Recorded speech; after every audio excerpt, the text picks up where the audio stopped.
உழைக்கும் கருங்கள் சேனல்லேருந்து இப்போ பார்த்தீங்கன்னா கதலை கன்று எப்படி நடவு செய்யணும்னு உங்களுக்கு காட்ட போகிறோம்.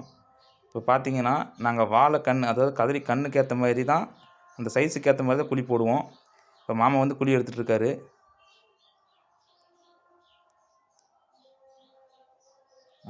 வச்சு மிதிச்சு விடு பெரியப்பா.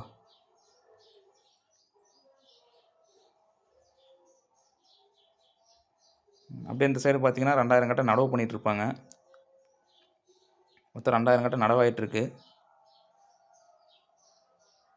இது வாய்க்கால் போட்டு வாய்க்கால் சென்டரில் கண்ணை வச்சு 2 சைடும் சொட்டு நீர் ஓசை நேர் பண்ணி விடுவோம். மொத்தம் 2000 கட்டை நடவு பண்ணிகிட்ருக்காங்க.